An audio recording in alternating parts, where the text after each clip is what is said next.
Bentley border explosion. On November 22, 2023, Kurt Villani and his wife Monica set out from their home in Grand Island, New York, for a day trip across the border into Canada. Both were 53 years old and had stopped briefly at Seneca Niagara Casino before making their way toward the Rainbow Bridge International Crossing. They were traveling in their 2022 Bentley Flying Spur, a luxury vehicle worth well over $200,000. As the Bentley approached the U.S. Customs inspection area on the American side of the bridge, it began accelerating dramatically. Surveillance cameras captured what happened next. The vehicle surged to an estimated 130 miles per hour in a zone where traffic normally crawls toward inspection booths. The Bentley struck a raised curb, became fully airborne, and slammed directly into a U.S. Customs and Border Protection inspection booth. The impact triggered a massive fireball. The car was, in the words of investigators, basically incinerated. A CBP officer inside the booth suffered minor injuries and was transported to Niagara Falls Memorial Medical Center. Kurt and Monica Villani were killed instantly. All 4 U.S.-Canada border crossings in the region were shut down simultaneously on Thanksgiving Eve,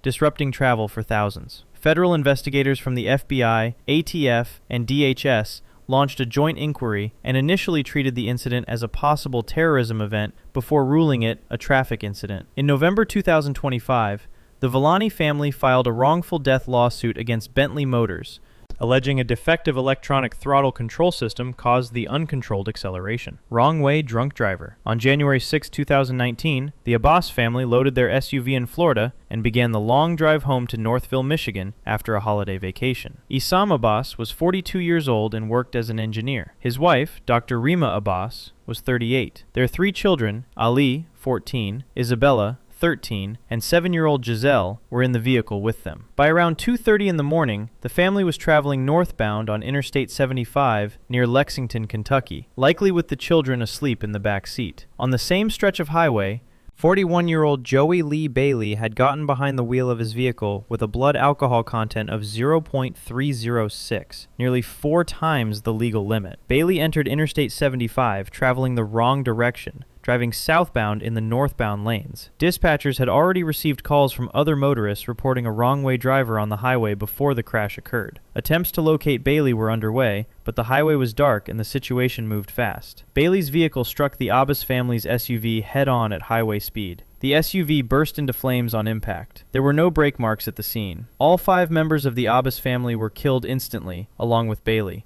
The tragedy prompted U.S. Representative Debbie Dingell to introduce legislation requiring ignition interlock devices on all new vehicles, a proposal that became informally known as the Abbas Act. Rest Stop Tire Strike. On March 5, 2019, 21-year-old Margaret Maurer and 2 female friends set off on a spring break road trip heading east along Interstate 10 from New Orleans. Maurer, who went by Meg, was a senior at Tulane University, majoring in ecology and evolutionary biology, and was months away from graduating in May. She had recently returned from a semester abroad in Ecuador and was illustrating a professor's book on tropical bird and insect co-evolution, having sent him 8 completed drawings just the week before. The group stopped at a rest area near Gautier, Mississippi, just west of the Pascagoula River Bridge, to use the restrooms. On the westbound side of the interstate, an 18-wheeler operated by Dana Transport Incorporated was crossing the long Pascagoula River Bridge when both rear dual tires, bolted together as a single assembly and weighing approximately 500 pounds, broke free from the rig as it came off the bridge. The tire assembly bounded across the westbound lanes, crossed the median strip,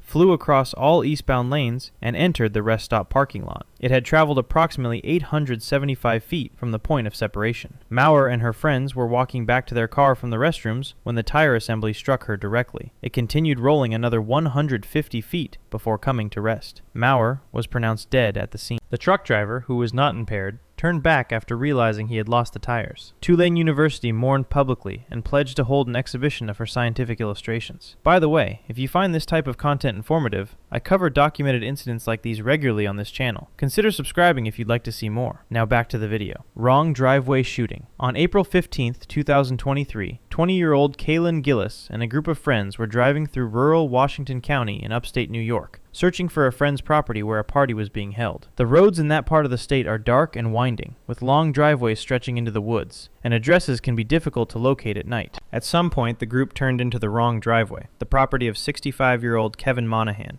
at 7 Tompkins Lane in the town of Hebron. The friends quickly recognized the mistake. Nobody had exited the vehicle. Nobody had knocked on the door. There had been zero interaction with anyone at the property. The car began backing out of the driveway. Monahan emerged onto his deck and, without warning, fired 2 shots from a firearm toward the retreating vehicle. One of the rounds struck Gillis in the neck. The car sped away from the property. With no cell service in the immediate area, the group drove approximately 5 miles before finding a signal and calling 911. Emergency services transported Gillis to Salem Health Center, where she was pronounced dead. Deputies responding to Monahan's property found him uncooperative, and a SWAT-assisted arrest was made several hours later. At trial, Monahan's defense argued the firearm had discharged accidentally, but prosecutors successfully demonstrated the shooting was intentional. Monahan was convicted of second-degree murder, reckless endangerment, and tampering with physical evidence. Grand Canyon bus crash. On August 1, 2023, 56 tourists boarded a charter bus in Las Vegas for a day trip to the Grand Canyon Skywalk, the glass-bottomed walkway cantilevered over the western rim of the canyon on Hualapai Nation land. Among the passengers were 3 generations of the Burgart family, including grandmother Doran and her 20-year-old granddaughter Landry, described by family as always the light of their lives. The Tershman family from Maryland was also on board. What the passengers did not know was that the bus, operated by American Transportation Systems of Long Beach, California, had a rear axle tire with steel showing through the worn tread, a violation severe enough to require the vehicle be pulled from service. The 68-year-old driver, Lucius Jones, had also already exceeded the federal maximum allowable driving hours. As the bus neared the Grand Canyon Skywalk parking area, Jones fell asleep at the wheel. Surveillance cameras captured the sequence in under 10 seconds. The bus drifted off the road, dropped into a drainage ditch, lurched into the parking lot, and rolled over, smashing into 3 parked cars. One of the cars intruded directly into the passenger compartment. 8 passengers were in critical condition and required air ambulances. Landry Burgart was killed. Jones was arrested on suspicion of manslaughter, but was later released when the county attorney declined to file charges. In January 2026, the bus company and tour operator agreed to a combined $6 million settlement after more than a dozen lawsuits were filed. Birthday flash flood. On July 15, 2017, 14 members of an extended family from the Phoenix and Flagstaff areas drove approximately 100 miles northeast to the Cold Springs swimming hole in the Tonto National Forest near Payson, Arizona. They were celebrating the 27th birthday of Maria del Carmen Raya Garcia, and 3 generations had made the trip together. From 57-year-old grandmother Celia Garcia Castaneda down to 2-year-old Erica Rhea Garcia. The swimming hole was a beloved summer destination for Phoenix families escaping the heat, a place of cold pools and small waterfalls tucked into Red Rock Canyon walls. What was happening 6 to 8 miles upstream was invisible to them. A monsoon thunderstorm had stalled over terrain scorched weeks earlier by the Highline Fire,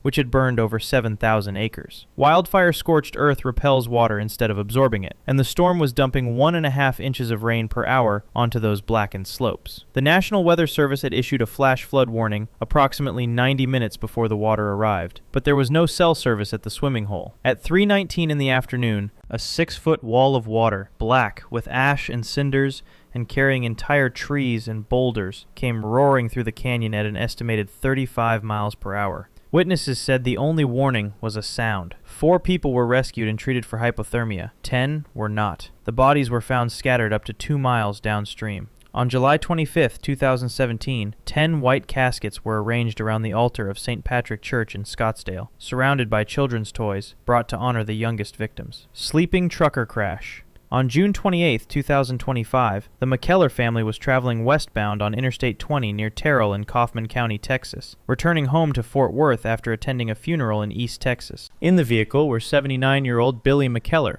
along with family members Zabar, 52, Krishan, 45, 16-year-old Kaysen, and 20-year-old Evan McKellar. Traffic had slowed, and the family's Ford F-150 had come to a stop in the westbound lanes as part of a normal backup. Behind them, 27-year-old Alexis Gonzalez Compagnoni was operating an 18-wheel semi-truck for Hope Trans LLC. He had fallen asleep at the wheel. His truck struck the stopped traffic at approximately 75 miles per hour. Investigators found no brake marks at the scene. The F-150 was crushed between the semi and a large vehicle in front of it. A chain reaction involving 7 vehicles total unfolded in seconds. Billy McKellar, Zabar McKellar, Krishan McKellar, and Kaysen McKellar were all killed at the scene. Nicole Gregory, 49, of Dallas, who was in a separate vehicle caught in the chain reaction, was also killed. Evan McKellar survived but required amputation of her foot. Gonzalez Campagnoni was arrested and charged with 5 counts of manslaughter and 1 count of aggravated assault. A vigil was held at North Crowley High School in Fort Worth, where the McKellar family was deeply connected to the community.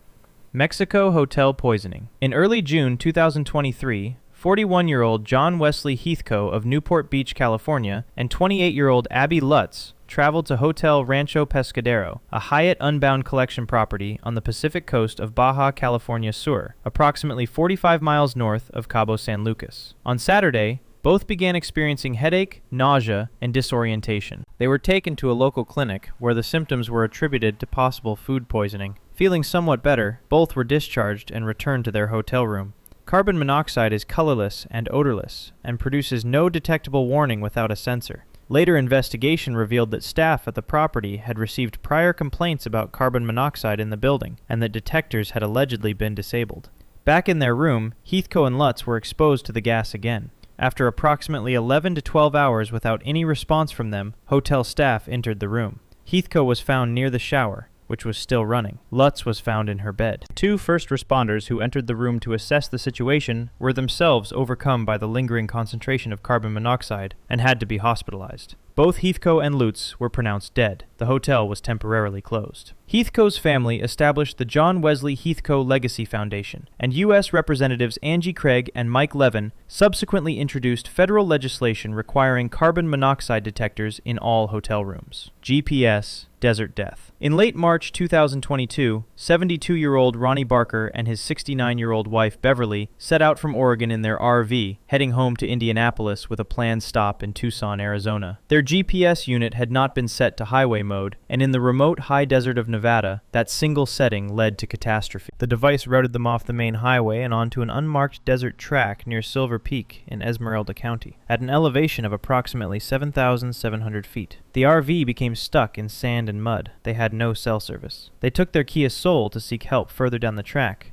and the Kia also became stuck approximately 2 miles from the RV. They had not brought water or blankets from the RV. With daytime temperatures around 55 degrees Fahrenheit and nights dropping into the 20s and 30s, Beverly, who used a walker, repeatedly climbed a nearby ridge to collect snow to melt for drinking water. Every 10 minutes she honked the Kia's horn in a SOS pattern, hoping someone would hear. No one did. Because Ronnie and Beverly were Indiana residents, Nevada's Silver Alert system did not apply to them, delaying the search. On April 4th, 9 days after they became stranded, Ronnie Barker died of dehydration. Beverly continued her routine. On April 5th, she was located by search teams and airlifted to a hospital. Nevada subsequently changed its Silver Alert rules to include non-residents, a direct result of what happened to Ronnie and Beverly Barker on that desert track. If you found value in this content, a subscription helps me continue researching these stories. Thanks for watching.